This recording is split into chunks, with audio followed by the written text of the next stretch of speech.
देखो काउंटिंग ਨੂੰ ਮਹਿਜ ਅੱਧਾ ਘੰਟਾ ਰਹਿ ਚੁੱਕਿਆ ਇਸ ਵਕਤ ਸਾਰਿਆਂ ਦੀ ਜਿਹੜੀਆਂ ਨੇ ਉਹ ਫਿਲਹਾਲ ਦੇ ਲਈ ਨੇਲ ਬਾਈਟਿੰਗ ਕੰਪੀਟੀਸ਼ਨ ਬਣਿਆ ਹੋਇਆ ਖਾਸ ਤੌਰ ਤੇ ਆਮ ਆਦਮੀ ਪਾਰਟੀ ਦੀ ਗੱਲ ਕਰ ਲਈਏ ਬੀਜੇਪੀ ਦੀ ਗੱਲ ਕਰ ਲਈਏ ਕਾਂਗਰਸ ਦੀ ਗੱਲ ਕਰ ਲਈਏ ਪਰ ਫਿਲਹਾਲ ਦੇ ਲਈ ਲੜਾਈ ਜਿਹੜਾ ਕਿਹਾ ਜਾ ਰਿਹਾ ਬੀਜੇਪੀ ਤੇ ਆਮ ਆਦਮੀ ਪਾਰਟੀ ਦੇ ਵਿੱਚ ਹੈ ਇਸ ਵਕਤ ਅਨੁਰਾਗ ਟਾਂਡਾ ਸਾਡੇ ਨਾਲ ਨੇ ਆਮ ਆਦਮੀ ਪਾਰਟੀ ਦੇ ਸੀਨੀਅਰ ਲੀਡਰ ਵੀ ਨੇ ਸਰ ਸਭ ਤੋਂ ਪਹਿਲਾਂ ਕਿਸ ਤਰੀਕੇ ਨਾਲ ਦੇਖ ਰਹੇ ਆ ਉਮੀਦ ਕੀ ਹੈ ਕਿਉਂਕਿ ਐਗਜ਼ਿਟ ਪੋਲ ਤਾਂ ਕੁਝ ਕਹਿ ਰਹੇ ਨੇ पर थोड़ी मुस्कुराहट कुछ कह रही है। देखिए हम पूरी तरह से कॉन्फिडेंट हैं हमको पूरा विश्वास है कि हमने लोगों के हकों की लड़ाई लड़ी है और एक अच्छी मेजोरिटी के साथ हम चौथी बार सरकार बनाने जा रहे हैं। ये लड़ाई आप ये समझ सकते हैं कि किसी एक पार्टी के साथ नहीं थी। अरविंद केजरीवाल इस बार पूरे सिस्टम से लड़ रहे थे, कांग्रेस से लड़ रहे थे, बीजेपी से लड़ रहे थे, चुनाव आयोग से लड़ रहे थे, ईडी से सीबीआई से लड़ रहे थे, पुलिस से लड़ रहे थे, गुंडों से लड़ रहे थे, पैसे की ताकत के खिलाफ लड़ रहे थे। मतलब एक तरफ ये सब खड़े थे और एक तरफ अरविंद केजरीवाल लड़ रहे थे। दरअसल ये दो मॉडल के बीच में लड़ाई थी। एक मॉडल है जिसमें जनता का पैसा जनता के पास जाता है सरकार के द्वारा और दूसरा मॉडल है जिसमें जनता का पैसा उद्योगपतियों के पास जाता है। तो इन दो मॉडल के बीच में लड़ाई थी और अरविंद केजरीवाल जी ने बहुत मजबूत लड़ाई लोगों के हकों के लिए लड़ी है।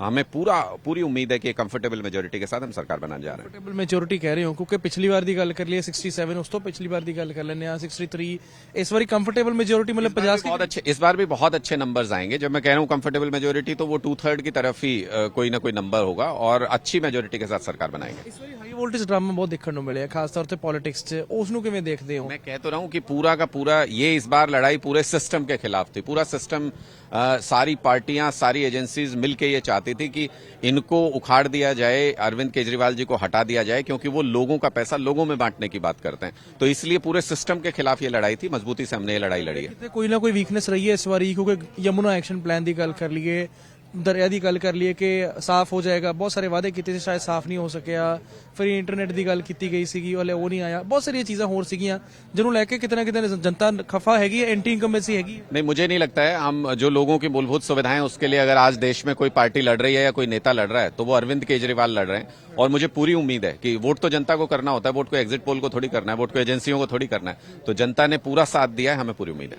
जनता ने साथ दिता है, उम्मीद भी आही है इन्हों ਤੇ ਆਹੀ ਦੇਖਣਾ ਹੋਏਗਾ ਕਿ ਕਿੰਨੀ ਕੁ ਉਮੀਦ ਤੇ ਖਰੇ ਉਤਰਦੇ ਨੇ ਕਿਉਂਕਿ ਜਿਸ ਤਰੀਕੇ ਨਾਲ ਅਨੁਰਾਗ ਢਾਂਡਾ ਕਹਿ ਰਹੇ ਨੇ ਕਿ ਅਸੀਂ ਮੂਲਭੂਤ ਸੁਵਿਧਾ ਦੇ ਕੰਮ ਕੀਤਾ ਜਨਤਾ ਦਾ ਪੈਸਾ ਜਨਤਾ ਚ ਲਾਇਆ ਸਰਕਾਰ ਚ ਨਹੀਂ ਲਾਇਆ। ਇਸ ਵਾਰੀ ਅਰਵਿੰਦ ਕੇਜਰੀਵਾਲ ਜਿਹੜਾ ਉਹ ਸਰਕਾਰ ਦੇ ਖਿਲਾਫ ਪੈਸੇ ਦੇ ਖਿਲਾਫ ਸਾਰੀ ਏਜੰਸੀਆਂ ਦੇ ਖਿਲਾਫ ਇੱਥੋਂ ਤੱਕ ਕਿ ਕਾਂਗਰਸ ਦੇ ਖਿਲਾਫ ਲੜ ਰਹੇ ਸੀਗੇ ਉਹਦਾ ਕਿੰਨਾ ਕੁ ਫਲ ਜਿਹੜਾ ਉਹਨਾਂ ਨੂੰ ਮਿਲਦਾ ਉਹ ਫਿਲਹਾਲ ਦੇ ਲਈ ਕੁਝ ਸਮੇਂ 'ਚ ਪਤਾ ਲੱਗ ਜਾਊਗਾ ਜੀ।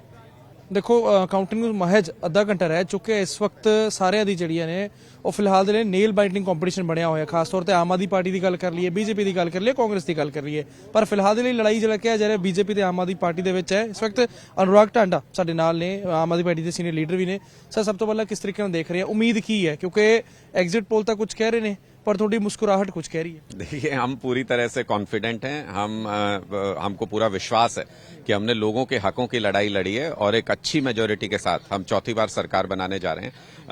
ये लड़ाई आप ये समझ सकते हैं कि किसी एक पार्टी के साथ नहीं थी। अरविंद केजरीवाल इस बार पूरे सिस्टम से लड़ रहे थे, कांग्रेस से लड़ रहे थे, बीजेपी से लड़ रहे थे, चुनाव आयोग से लड़ रहे थे, ईडी से सीबीआई से लड़ रहे थे, पुलिस से लड़ रहे थे, गुंडों से लड़ रहे थे, पैसे की ताकत के खिलाफ लड़ रहे थे। मतलब एक तरफ ये सब खड़े थे और एक तरफ अरविंद केजरीवाल लड़ रहे थे। दरअसल ये दो मॉडल के बीच में लड़ाई थी। एक मॉडल है जिसमें जनता का पैसा जनता के पास जाता है सरकार के द्वारा और दूसरा मॉडल है जिसमें जनता का पैसा उद्योगपतियों के पास जाता है। तो इन दो मॉडल के बीच में लड़ाई थी और अरविंद केजरीवाल जी ने बहुत मजबूत लड़ाई लोगों के हकों के लिए लड़ी है।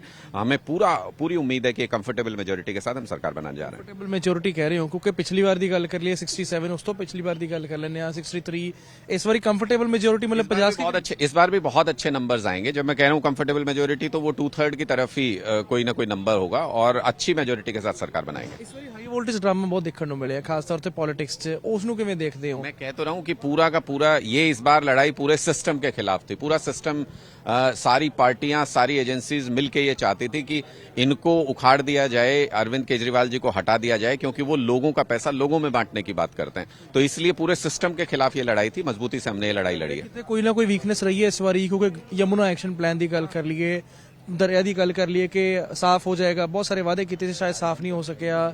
ਫਿਰ ਇੰਟਰਨੈਟ ਦੀ ਗੱਲ ਕੀਤੀ ਗਈ ਸੀਗੀ, ਹਲੇ ਉਹ ਨਹੀਂ ਆਇਆ। ਬਹੁਤ ਸਾਰੀਆਂ ਚੀਜ਼ਾਂ ਹੋਰ ਸੀਗੀਆਂ ਜਿਹਨੂੰ ਲੈ ਕੇ ਕਿਤੇ ਨਾ ਕਿਤੇ ਜਨਤਾ ਖਫਾ हैगी है, एंटी इनकम्बेंसी हैगी है। नहीं, मुझे नहीं लगता है। हम जो लोगों की मूलभूत सुविधाएं उसके लिए अगर आज देश में कोई पार्टी लड़ रही है या कोई नेता लड़ रहा है तो वो अरविंद केजरीवाल लड़ रहे हैं। और मुझे पूरी उम्मीद है कि वोट तो जनता को करना होता है, वोट को एग्जिट पोल को थोड़ी करना है, वोट को एजेंसियों को थोड़ी करना है। तो जनता ने पूरा साथ दिया है, हमें पूरी उम्मीद है। ਜਨਤਾ ਨੇ ਸਾਥ ਦਿੱਤਾ ਹੈ, ਉਮੀਦ ਵੀ ਆਹੀ ਹੈ ਇਹਨਾਂ ਨੂੰ ਤੇ ਆਹੀ ਦੇਖਣਾ ਹੋਏਗਾ ਕਿ ਕਿੰਨੀ ਕੁ ਉਮੀਦ ਤੇ ਇਹ ਖਰੇ ਉਤਰਦੇ ਨੇ, ਕਿਉਂਕਿ ਜਿਸ ਤਰੀਕੇ ਨਾਲ ਅਨੁਰਾਗ ਢਾਂਡਾ ਕਹਿ ਰਹੇ ਨੇ ਕਿ ਅਸੀਂ ਮੂਲਭੂਤ ਸੁਵਿਧਾ ਦੇ ਕੰਮ ਕੀਤਾ, ਜਨਤਾ ਦਾ ਪੈਸਾ ਜਨਤਾ 'ਚ ਲਾਇਆ, ਸਰਕਾਰ 'ਚ ਨਹੀਂ ਲਾਇਆ। ਇਸ ਵਾਰੀ ਅਰਵਿੰਦ ਕੇਜਰੀਵਾਲ ਜਿਹੜਾ ਉਹ ਸਰਕਾਰ ਦੇ ਖਿਲਾਫ, ਪੈਸੇ ਦੇ ਖਿਲਾਫ, ਸਾਰੀ ਏਜੰਸੀਆਂ ਦੇ ਖਿਲਾਫ, ਇੱਥੇ ਤੱਕ ਕਿ ਕਾਂਗਰਸ ਦੇ ਖਿਲਾਫ ਲੜ ਰਹੇ ਸੀਗੇ।